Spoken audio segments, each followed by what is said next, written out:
Você já sentiu que algo te observa na escuridão? Aquela sensação gelada de que não está sozinho, mesmo quando não há ninguém ao redor. Essa é a história de um grupo de jovens que experimentou exatamente isso, mas de uma maneira que nunca poderiam ter imaginado. Durante uma excursão que deveria ser apenas mais uma aventura, eles encontraram algo além da compreensão humana em uma figura alta e sem rosto, conhecida apenas como Slenderman. O que começou como uma brincadeira inocente se transformou em uma experiência aterrorizante que deixou cicatrizes profundas em todos os envolvidos. Prepare-se para uma jornada sombria e perturbadora, onde a realidade se mistura com o sobrenatural e os limites do medo são testados. Se você gosta de histórias de terror e mistério, não se esqueça de deixar o seu like, se inscrever no canal e ativar o sininho para não perder nenhum relato assustador. Compartilhe com seus amigos e deixe nos comentários o que você faria se estivesse no nosso lugar. Agora, apague as luzes, se aconchegue e se prepare para ouvir nosso encontro com o inexplicável. Bem-vindo ao relato do nosso encontro com o Slenderman. Capítulo 1. A excursão. Naquela tarde, o sol já estava se pondo quando decidimos voltar para o acampamento. Éramos um grupo de 5 amigos, todos parte de uma equipe de jovens aventureiros. Tínhamos passado o dia explorando a floresta densa e desconhecida. Era um lugar bonito, mas tinha uma atmosfera estranha, algo que nos deixava inquietos. A natureza parecia mais silenciosa do que o normal, como se estivesse esperando por algo. Capítulo 2. O atalho. Quando o sol começou a desaparecer no horizonte, resolvemos pegar um atalho para chegar ao acampamento mais rápido. Era um caminho que não conhecíamos muito bem, mas achamos que seria mais rápido. Caminhávamos em silêncio, cansados do dia cheio de atividades. Foi então que um dos amigos, o João, comentou que parecia estar sendo observado. Todos rimos, achando que ele estava tentando nos assustar. Capítulo 3. A primeira aparição. Enquanto caminhávamos, o sentimento de estar sendo observado aumentava. Todos começamos a ficar inquietos, até que avistamos uma figura alta entre as árvores. Paramos de rir. A silhueta era claramente de uma pessoa, mas algo estava errado. Era alto demais, magro demais, e o pior de tudo, parecia não ter rosto. Ficamos congelados, tentando entender o que estávamos vendo. Capítulo 4. O pânico. Tentamos ignorar a figura e continuamos andando, mas a sensação de ser seguido não desaparecia. De vez em quando, olhávamos para trás e lá estava ele, parado, imóvel, sempre à mesma distância. O medo começou a se instalar. João, que inicialmente brincou sobre ser observado, agora estava pálido e calado. Ninguém mais falava, o silêncio era opressor. Capítulo 5. O confronto.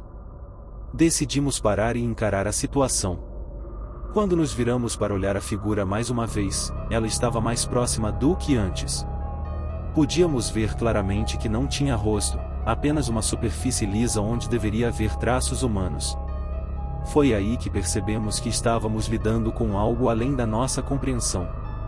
Alguém gritou e começamos a correr, sem direção, apenas tentando escapar daquela presença aterrorizante. Capítulo 6. A perda. Durante a corrida, nos separamos. Não conseguíamos ver uns aos outros, e a floresta parecia um labirinto.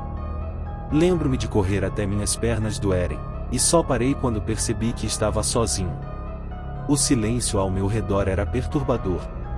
Chamei pelos meus amigos, mas a única resposta era o eco da minha própria voz. Foi a pior sensação que já senti, um misto de medo e desespero. Capítulo 7. O retorno.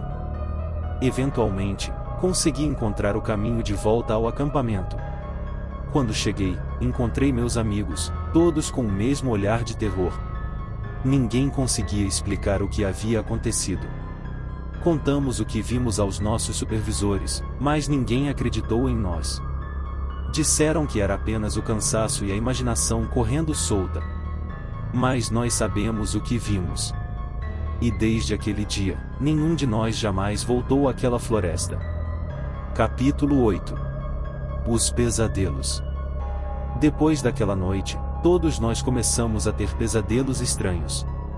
Sonhávamos com a figura alta e sem rosto, sempre nos observando, sempre mais perto. Acordávamos suando frio, com a sensação de que algo terrível estava por vir. Tentávamos ignorar, dizendo a nós mesmos que era apenas nossa mente pregando peças. Mas os pesadelos continuavam, cada vez mais vívidos e perturbadores. Capítulo 9. O retorno à floresta. Não aguentávamos mais viver com aquele medo constante. Decidimos que a única maneira de lidar com isso era voltar à floresta e enfrentar o que quer que fosse.